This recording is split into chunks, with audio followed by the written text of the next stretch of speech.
मत्स्य देशाचा राजा. खूप दिवस झाले संतानच नव्हती. काही ना काही गोष्टी नुनाधिक असतात.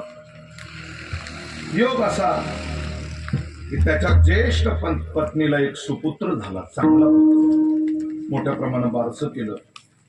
पण विद्वान एक महर्षीला त्यांनी त्याची कुंडली दाखवली. म्हणजे अगदी हात दाखवणं हे अवदशा जरी असली तरी ज्योतिष शास्त्र मात्र शास्त्रच आहे. सांगितलं, राजन, साधू कधी खोटं बोलत नसतात. सत्य सांगतो, या मुलाला बाहेरील जगातलं कोणतेही वातावरण दिसू देऊ नको. याला काय चांगले सुख उपभोग नगरीत निर्माण कर. जर हा पुत्र बाहेरचे सुख दुःख पाहून आला तर एक क्षणही तुझ्याजवळ राहणार नाही. तुझ्या गादीला वारसही नाही. निघतो मी आता. साधू महात्मा निघून गेला. राजानं ठरवलं, आता राजा बोले दल हल्ली तिथं काय कमी होतं. आपल्या नगरीत त्यानं सगळे उपभोग निर्माण केले आणि 22 वर्षाच्या वयापर्यंत त्या राजकुमाराला नगरीच्याही बाहेर निघू दिलं नाही. बाबा आता सोन्याचा चमचा घेऊन जन्माला आलेलं लेकरू ते. आणि असं रोज मीडियावर ऐकतो.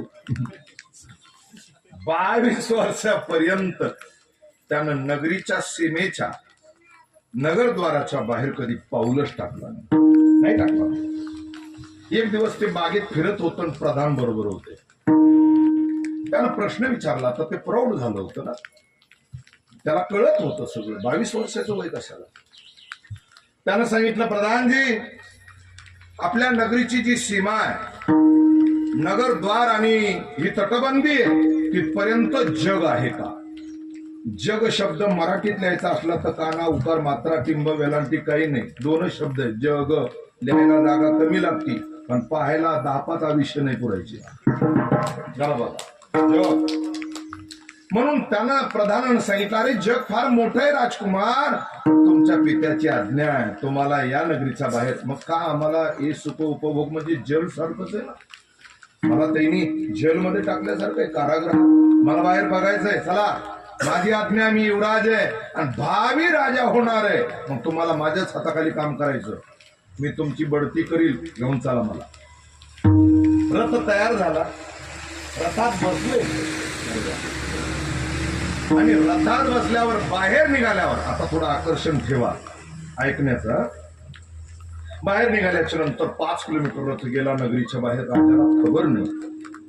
पुढे गेल्याच्या नंतर एक माता एका घरातून आर्तस्वर तिच्या ऐकू येत होते. राजकुमाराने विचारलं, प्रधानजी, हा काय प्रकार आहे. ही स्त्री का रडते. प्रधानजी हुशार होते. त्यांनी सांगितलं, राजकुमार, जास्त काही सांगायची गरज नाही. तिच्या प्रसूतीच्या वेदना तिला रडायला होतात. ती एका बालकाला जन्म देते. असं होत असतं. अहो, तुम्ही जन्माला येताना तुमची आई सुद्धा एवढीच आक्रोश करून आरडली, कारण की त्या काळात शिजर नावाची पद्धत नव्हती. थोडं पुढे गेल्याच्या नंतर बारशाचा कार्यक्रम. हा काय प्रकार. म्हणजे तिथं ते मुलगा जन्माला येत होता ना, त्याच्यानंतर हीच क्रिया होते. बारस तुमचं सुद्धा असं झालं. पंचकृषी गोडधोड खाऊन गेली. थोडं पुढे गेल्याच्या नंतर एक लग्नाचा मंडप होता. दिलीप महाराजांसारखे गोड मंगलाष्टक म्हणणारे तिथं होते. प्रधानजीनं राजकुमाराने विचारलं, हा काय प्रकार. म्हणले, हा प्रकार असा आहे की परवाच तुमच्याकडे पाहुणे पाहिले येणार आहेत तुम्हाला. म्हणजे तुमचा सुद्धा हाच प्रकार. पूर्वी येत होते, आता जावं लागतं.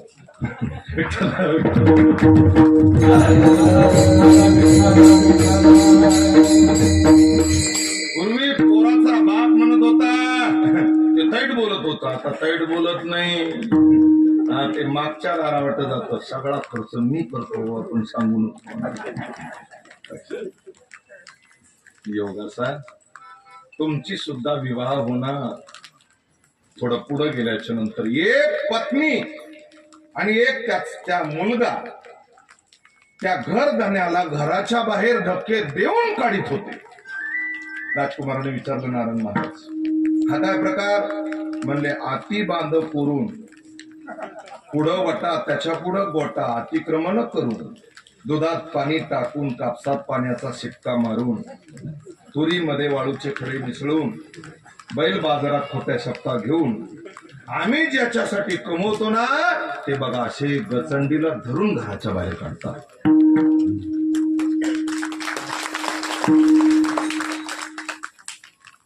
प्रधानीनं हे ज्यावेळेस सांगितलं त्यावेळेस राजकुमार पटकन रथात खाली बसला. मानव देहामध्ये येऊन ही अवस्था म्हणजे अजून काहीच नाही. चला पुढं पुढं रथ गेल्याच्या नंतर एक म्हातारा मृत्यू पावला होता. एकच शरीर झालेलं त्याचं. चौघानं तिरडी म्हणजे ती अगदी ताटी खांद्यावर घेतलेली, कलश पुढं मुलानं धरलेला निघाले रामनाम सत्य करीत. राजकुमारानं विचारलं हा काय प्रकार प्रधानजी? हा शेवटचा प्रकार आहे, तुमचा सुद्धा होणार आहे. मग मला स्मशानभूमीत घेऊन चला. प्रेताच्या माग राजकुमार गेले.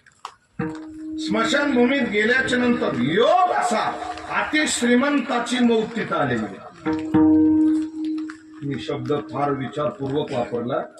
लोड, टक्के, गिरद्या, गाद्या, 200 एकर जमीन, गाड्या, घोड्या, बदाम, काजू, पिस्ते, नौकर चाकर. आणि त्याचं प्रेत तिथं आल्यावर चंदनाचे लाकडं, गावरान तूप, टायर नव्हते. रडणारे भरपूर, अभिनय करणारे अतिशय. श्रद्धांजली देणाराचा तर सुका. माईक हातात आल्यावर मग तिथं काय पाहायचं? एकीकडे त्या म्हाताऱ्याचं प्रेत, गरीब होत ते, त्याच्यात मोजके पाहुणे आले. बाबळीचं सरपण, थोडंफार अगदी असणार मीठ आणलेलं, साखर आणलेली, त्याला कसं तरी पेटवलं. राजकुमारानं दोघाचे प्रेत पाहिले पेटताना. आणि प्रधानजीला सांगितलं रात्रभर मी इथं थांबणार. असे उभा राहिले, दोन्ही चिता पेटलेल्या, सारखे बघत होते. हा चांगला सिद्धांत आहे. सारखे बघत होते रात्रभर, टक टक टक टक टक टक. राजकुमारांनी मनात विचार केला, ज्या मुलासाठी या बापानं एवढे कष्ट केले ते पेटवून गेले, याला चटका बसतोय. हे सरण ढासळत. एवढी सुद्धा वाट पाहिली नाही, बोंब मारली की निघून गेले. म्हणूनच कबीरदास महाराजांना म्हणावं लागलं, जलाने वाले लाखो थे, जलने वाला आके. प्रधानजी राजकुमार दुसऱ्या प्रेताकडे पाहतो. यानं तर एवढं कमीलं, चक्रव्याड व्याजाला व्याज लावलं, तरी याच्याजवळ कोणीच थांबलं नाही. कोणीच थांबलं नाही. तेही निघून गेले. हे एक ते स्मशानभूमीमध्ये. राजकुमारानं बघितलं एवढा पश्चाताप, आणि पश्चातापानं उपरती निर्माण झाली. अंतकरणामध्ये डोकून पाहिलं की काहीच खरं नाही. एवढ्या करता आपण जन्माला आलो का? राजकुमाराच्या डोळ्याला अश्रूच्या धारा लागल्या, कंठ दाटून आला, पहाट झाली, वैराग्य निर्माण झालं. आणि पहाटे पहाटे पाहिलं तर दोन्ही ढिगाऱ्यावर राखच. ज्यानं बदाम पिस्ते तूप खाल्लं ती राखच, ज्यानं कष्टाची चटणी भाकरी खाल्ली राखच. दोन्ही मुठभर राख दोन्ही हातात घेतली आणि राजकुमार प्रधानजीच्या समोर आले. जर अनमोल किमतीचा मानव देह 1,84,00,000 योनीमध्ये इतर देहात फिरून माणूस देह भेटून जर आम्हाला या देहात जर राख होत असेल, आम्ही रक्षा होण्याकरता जन्माला आलो नाही. लक्षात घ्या, रक्षा होण्याकरता जन्माला आलो नाही, आम्ही परमात्म्याच्या प्राप्ती करता जन्माला आलो.